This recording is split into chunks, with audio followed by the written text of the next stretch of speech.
Pemirsa, kinerja gemilang ditorehkan emiten sawit grup Sinarmas PT Sinarmas Agro Resources and Technology Tbk atau SMAR sepanjang 2025. Laba bersih perusahaan melonjak lebih dari 100% seiring kenaikan penjualan dan perbaikan kinerja operasional.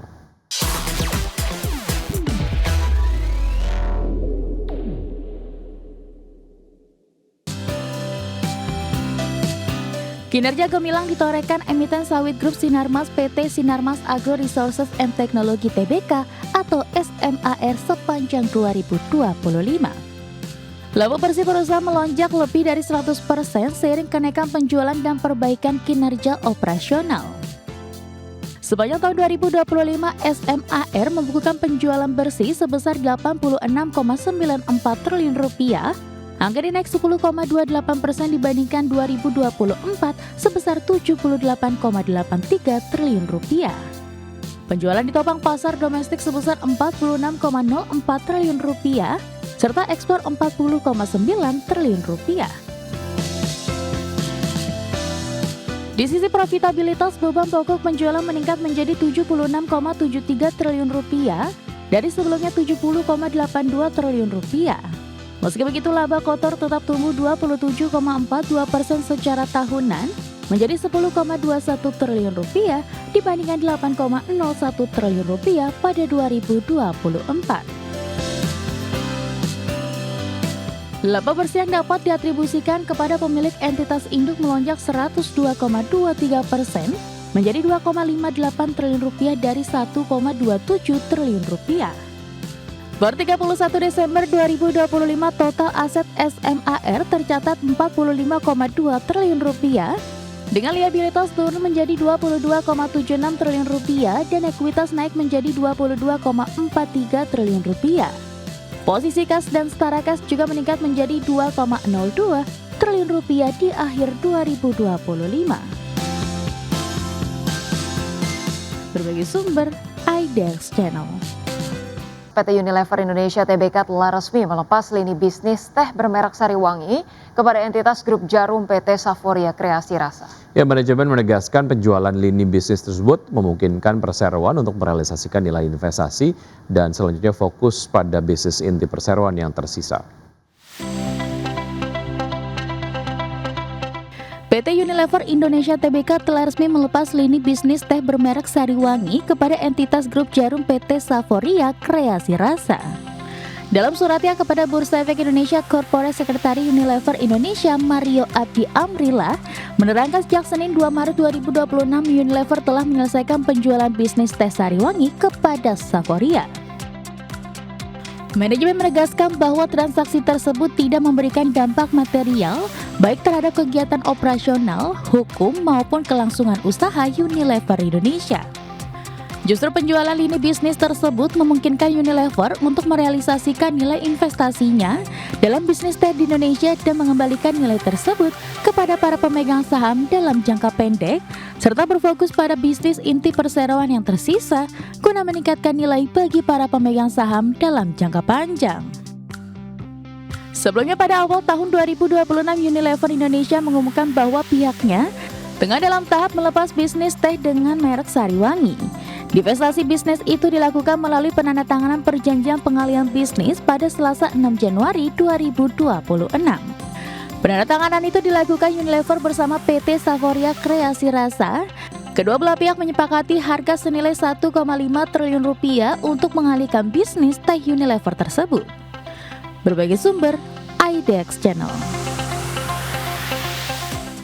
PT Barito Renewables Energy Tbk mencatat total kapasitas pembangkit panas bumi mencapai 926 MW atau mendekati target 1 GW. Ya, total kapasitas tersebut dicapai usai perseroan melalui anak usahanya yakni Star Energy Geothermal baru saja menyelesaikan proyek retrofit pembangkit listrik geothermal Wayang Windu Unit 1 dan 2 pada awal 2026. Adapun proyek retrofit Wayang Windu mencakup peningkatan komprehensif pada kedua unit pembangkit. Presiden Direktur PT Barito Renewables Energy Tbk, Hendra Sucipto Tan mengatakan ekspansi berkelanjutan perseroan mencerminkan keyakinan bahwa energi panas bumi dan angin merupakan pilar fundamental masa depan energi bersih Indonesia. Sejalan dengan penyelesaian proyek retrofit wayang window dan ekspansi unit salak binary, perseroan masih meraih tambahan kapasitas listrik sebesar 40 MW. Alhasil keseluruhan kapasitas pembangkit listrik panas bumi perseroan meningkat dari 886 MW pada Oktober 2023 menjadi 926 MW. Menteri Koordinator Bidang Perekonomian Erlangga Hartarto menegaskan tunjangan hari raya harus dibayarkan paling lambat H-7 Lebaran. Ya, selain itu pemerintah juga tegas memperingatkan agar pembayaran THR untuk karyawan swasta juga tidak boleh dicicil perusahaan. Berdasarkan surat edaran Menteri Ketenagakerjaan nomor M3HK 4003 tahun 2026 tentang pelaksanaan pemberian THR keagamaan tahun 2026 bagi pekerja atau buruh di perusahaan, disebutkan bahwa pemerintah dengan tegas melarang THR Lebaran untuk karyawan swasta dicicil. Selain itu, sesuai aturan, pemberian tunjangan hari raya tahun ini harus dilakukan paling lambat H-7 Lebaran. Menteri Koordinator Bidang Perekonomian Erlangga Hartarto juga mengungkapkan THR berlaku bagi karyawan swasta yang bekerja minimal 1 tahun. Bagi karyawan swasta yang bekerja 1 tahun penuh akan mendapatkan THR 1 bulan penuh.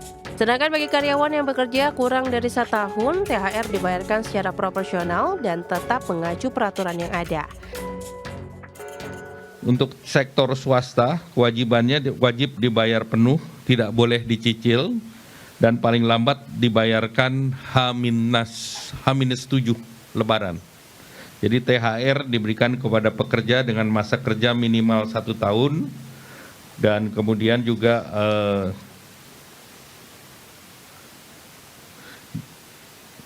jumlahnya minimal jumlahnya adalah 1 bulan upah, sedangkan pekerja dengan masa kurang 1 tahun diberikan secara proporsional.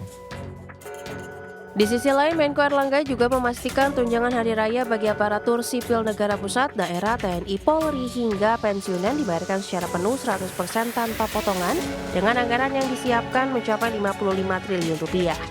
Di mana rincian alokasi anggaran THR di tahun 2026 ini meliputi 22,2 triliun rupiah untuk 2,4 juta ASN pusat dan TNI Polri. Kemudian anggaran 20,2 triliun rupiah untuk 4,3 juta ASN daerah dan 12,7 triliun rupiah untuk 3,8 juta pensiunan. Dari Jakarta, Rarjo Patmo, IDX Channel.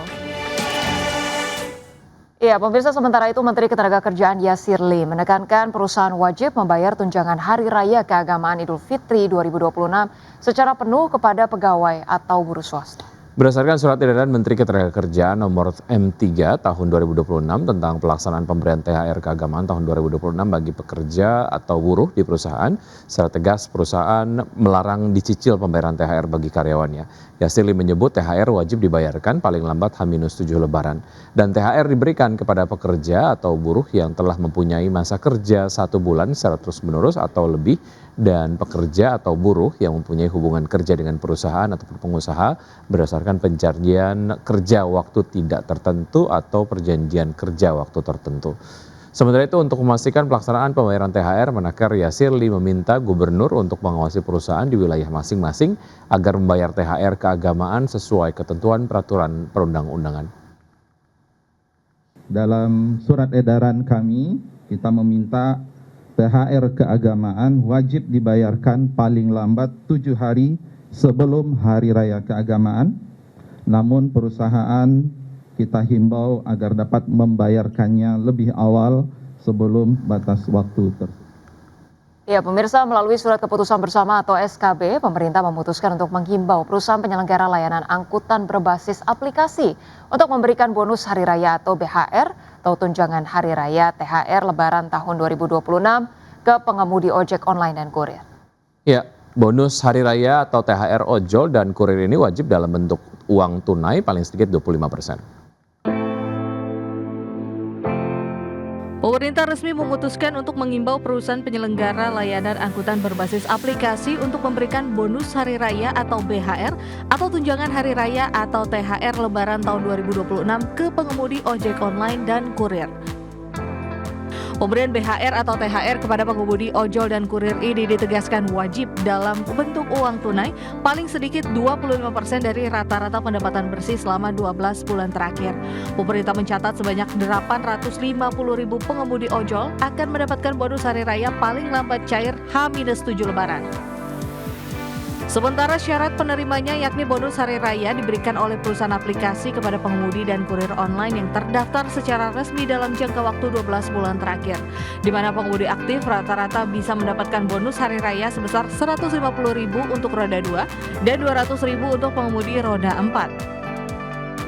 Dari pemberian bonus hari raya dan THR pengemudi ojol dan kurir kepada 850.000 mitra pengemudi, pemerintah mencatat nilai total keseluruhan mencapai 220 miliar rupiah.